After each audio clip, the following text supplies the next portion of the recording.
itu tersungkur dan berdoa. Saat ini kita berada di situasi atau kondisi di mana semua manusia itu mendapatkan masalah bagaimana kehidupan mereka, apa yang mereka jalani setiap hari, mungkin kebutuhan mereka, atau ada yang kehilangan pekerjaan mereka dan lain sebagainya. Kebenaran firman Tuhan ini ada begitu banyak yang sudah bawa mereka memberikan tema Yesus sedih, atau mereka memberikan tema Yesus sedang tidak baik-baik saja, tetapi saya memberikan tema tersungkur dan berdoa. Karena di sini saya melihat bahwa 1 jam sebelum Yesus ditangkap untuk disalibkan, bagaimana dia mengalami pergumulan yang sangat luar biasa dalam kehidupannya. Nah, saudara-saudara yang diberkati Tuhan, di sini dalam situasi apa atau kondisi seperti apa Yesus berdoa. Di sini saya melihat di ayat yang ke-33 dan 34 di situ, dan ia membawa Petrus, Yakobus dan Yohanes sertanya. Ia sangat takut dan gentar. Lalu katanya kepada mereka, hatiku sangat sedih, seperti mau mati rasanya. Di sini kita melihat bahwa sebelum peristiwa ini terjadi, bagaimana kita melihat pelayanan Yesus dari waktu dia lahir, lalu mujizat pertama air menjadi anggur, lalu kemudian di situ bagaimana orang lumpuh berjalan, orang mati bangkit dan lain sebagainya. Tetapi bagaimana ketika dia di ayat yang ke-32, bagaimana mereka bersama-sama, Yesus bersama-sama dengan murid-muridnya. Tetapi sampai di suatu titik di mana Yesus hanya membawa Petrus, Yohanes dan Yakobus. Artinya apa? Murid-murid yang dipilih Yesus adalah murid-murid atau orang-orang yang dekat dengan Yesus. Lalu Yesus membawa mereka untuk pergi ke Taman Getsemani. Nah, ketika mereka sampai di situ, bagaimana Yesus bilang kepada mereka, kalian duduk di sini karena saya mau berdoa. Nah, saudara-saudara yang terkasih dalam Tuhan kita Yesus Kristus, dalam situasi atau kondisi seperti apa kita harus berdoa? Di sini saya melihat hal pertama, takut, gentar dan sedih seperti mau mati rasanya. Di sini kita melihat bahwa bagaimana Yesus yang awalnya melakukan segala mujizat, lumpuh berjalan, orang mati bangkit, tetapi dengan tiba-tiba dia berkata kepada murid-muridnya, saya takut, bahkan gentar, dan juga sedih seperti mau mati rasanya. Saudara-saudara yang diberkati Tuhan, ini Yesus yang kita percaya sebagai Tuhan dan Juru Selamat. Tapi dia masih mengalami takut dan gentar, bahkan sedih seperti mau mati rasanya. Ini ketika dia kembali, dia mendapati bahwa murid-murid yang dia bawa, murid-murid yang dekat dengan dia mendapati mereka sedang tidur. Ketika dia mendapati mereka sedang tidur, Yesus bilang kepada mereka, tidak sanggupkah kalian berjaga-jaga 1 jam?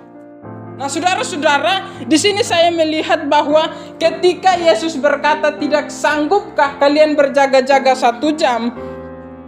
Di sini seandainya murid-murid mereka tidak mengantuk, mereka mungkin dalam keadaan baik-baik saja, di situ mungkin murid-muridnya bingung kepada Yesus.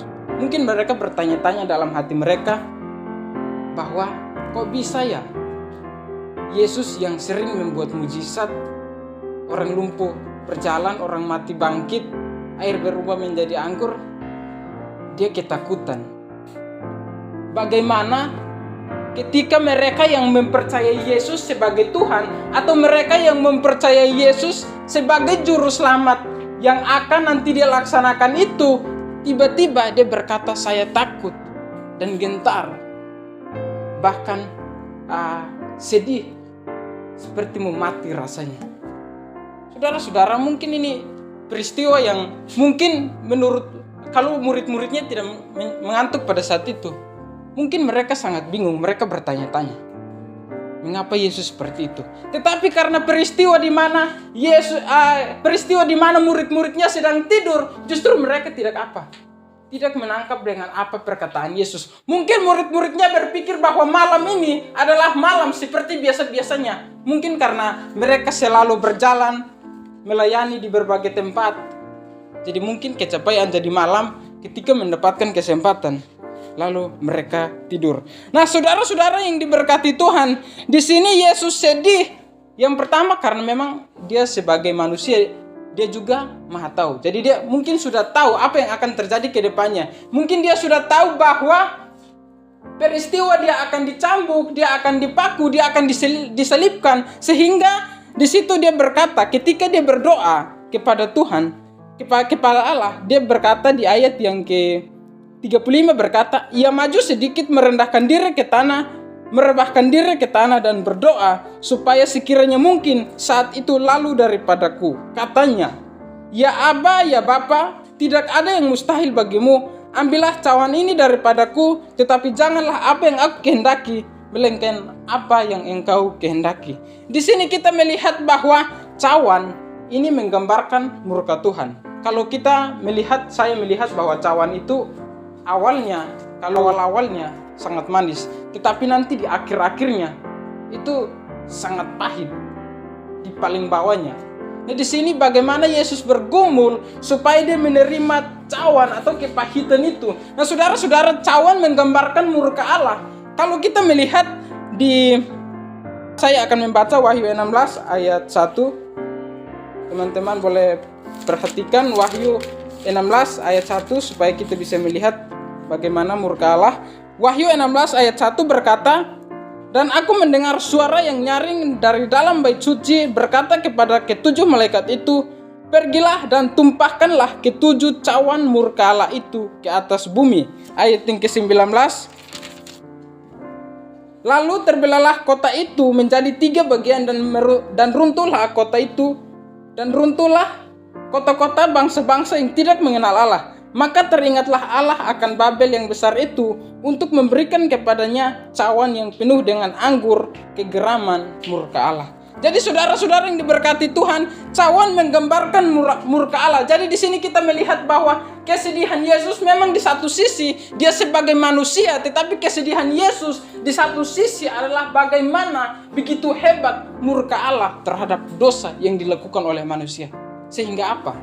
Yesus harus mati, Yesus harus disalibkan, Yesus harus dicambuk. Di sini saudara-saudara yang diberkati Tuhan, ketika Yesus berkata bahwa tidak ada yang mustahil bagimu. Di sini saya berpikir bahwa Yesus, bagaimana dia juga mempercayai bahwa Tuhan, bahwa Allah bisa melakukan sesuatu yang menurut kita tidak ada jalan keluar lagi. Di sini bagaimana Yesus berdoa, bisa saja bahwa peristiwa itu bisa saja Allah langsung hilangkan. Tetapi bagaimana Yesus taat, bagaimana Yesus bertahan untuk menghadapi persoalan yang hendak akan dia lakukan nanti 1 jam sebelum dia ditangkap. Nah, saudara-saudara yang diberkati Tuhan, di sini kita sudah melihat bahwa ketakutan dan kesedihan yang dialami Yesus adalah bagaimana sedih terhadap murka Allah yang akan dilakukan. Karena apa? Akibat dosa yang dilakukan oleh manusia. Nah, saudara-saudara yang diberkati Tuhan, Yesus saja takut terhadap murka Allah. Yesus saja sampai gentar terhadap murka Allah. Yesus sangat sedih terhadap murka Allah. Bagaimana dengan saya dan saudara? Saudara-saudara yang diberkati Tuhan, kalau saya membaca bahwa saya melihat ada yang berkata bahwa kita nggak usah takut terhadap murka Allah ataupun jangan takut kalau masuk neraka. Karena sekarang di neraka ada AC. Dan juga kalau pendapat-pendapat lain, mereka berkata bahwa kan di sana di neraka ada cewek-cewek cantik juga, jadi nggak perlu takut. Sudah ada AC, tambah dengan cewek-cewek cantik, tidak perlu takut. Nah, saudara-saudara yang diberkati Tuhan, ini bukan suatu hal lelucon atau sesuatu yang harus kita menjadikan bahan canda tawa. Tetapi kita harus tahu bahwa murka Allah terhadap dosa itu tidak main-main. Tadi kita sudah membaca kalau kita melihat di dalam perjanjian lama, bagaimana di situ murka Allah itu dilakukan dengan berbagai cara. Ketika seseorang menyimpang atau tidak hidup sesuai dengan apa yang diperintahkan Tuhan, yang jelas akan mendapatkan murka Allah. Nah, saudara-saudara yang diberkati Tuhan, kalau hari ini Anda takut, Yesus pernah takut. Kalau hari ini Anda sedih, Yesus juga pernah sedih. Tetapi yang perlu saya dan saudara lakukan adalah apa? Tersungkur dan berdoa. Yesus saja berdoa kepada Allah, apalagi saya dan saudara. Nah, saudara-saudara yang diberkati Tuhan, hal yang kedua, dalam situasi atau kondisi seperti apa kita harus berdoa. Di sini saya melihat hal yang kedua, yaitu karena ketika engkau merasa sendiri. Di sini saya melihat bahwa Yesus juga merasa sendiri. Bagaimana bahwa Yesus sudah berdoa 3 kali. Di sini kita melihat dari ayat yang ke 37 sampai seterusnya, di situ berkata bahwa setelah itu ia datang kembali dan mendapati ketiganya sedang tidur, dan ia berkata kepada Petrus, "Simon, sedang tidurkah engkau? Tidakkah engkau sanggup berjaga-jaga 1 jam?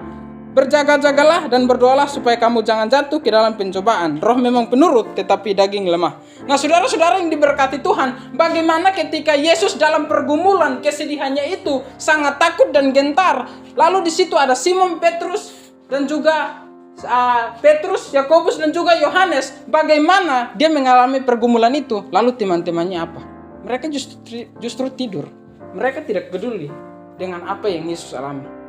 Saudara-saudara yang diberkati Tuhan, sehingga saya berkata bahwa Yesus merasa sendiri. Bagaimana seharusnya Petrus dan juga Yohanes, Yakobus, bagaimana mereka bergumul bersama-sama dengan Yesus, tetapi justru tidak. Saya mau bilang bahwa terkadang ketika memang kita di sini hidup banyak orang, tetapi ketika kita ada masalah, persoalan, belum tentu teman dekat pun, belum tentu berjuang bersama-sama dengan kita. Di sini kita melihat bahwa Yesus pun seperti itu. Ketika kesedihan, ketakutan yang sedang dialami, murid-muridnya justru apa? Tidur. Seharusnya 3 orang itu yang diberikan kepercayaan lebih untuk bersama-sama dengan Yesus. Yesus memilih mereka. Justru seharusnya mereka menemani Yesus. Tetapi di sini kita melihat bahwa justru mereka tidur. Sampai 3 kali mereka tidur. Tetapi Yesus bergumul sendiri dengan persoalan yang dia lakukan. Nah, saudara-saudara yang diberkati Tuhan, di sini mengapa saya melihat bahwa mengapa murid-muridnya tidur? Yesus sudah datang dan berkata kepada murid-muridnya pun bahwa berjaga-jagalah supaya kalian jangan jatuh dalam pencobaan. Di sini saya melihat bahwa kalau murid-muridnya tidak peka terhadap apa yang Yesus bicarakan kepada mereka, di sini menggambarkan bahwa betapa lemahnya manusia dalam mendengarkan suara Tuhan, tidak peka terhadap apa yang dibicarakan Tuhan. Mungkin peristiwa Yesus pada saat itu kita melihat bahwa Petrus adalah orang yang dimana dia bilang bahwa dia ingin mati bersama-sama dengan Yesus, tetapi akhirnya apa? Menyangkal 3 kali. Di sini kita melihat juga bahwa di pasal 14 di ayat yang ke 50 dan 51 di situ berkata, lalu semua murid itu meninggalkan dia dan melarikan diri. Ini bukti. Tadi Yesus berkata bahwa di ayat 38, berjaga-jagalah dan berdoalah supaya kamu jangan jatuh ke dalam pencobaan. Roh memang penurut, tetapi daging lemah. Terbukti perkataan Yesus. Bagaimana ketika Yudas bersama-sama para agama untuk datang menangkap Yesus. Lalu di sini kita melihat juga bukti di ayat yang ke-50. Mereka yang bersama-sama dengan Yesus, mereka yang setiap hari melayani bersama-sama dengan Yesus, justru memilih untuk melarikan diri. Orang yang selalu bersama-sama dengan kita, jangan sampai ketika kita ada masalah, ada persoalan, dia memilih untuk meninggalkan kita. Kalau sampai hari ini, saudara-saudara atau teman-teman ada di posisi itu, ingat bahwa Tuhan sudah pernah mengalaminya terlebih dahulu. Tuhan sudah pernah rasakan terlebih dahulu. Ketika dia dalam keadaan situasi seperti itu,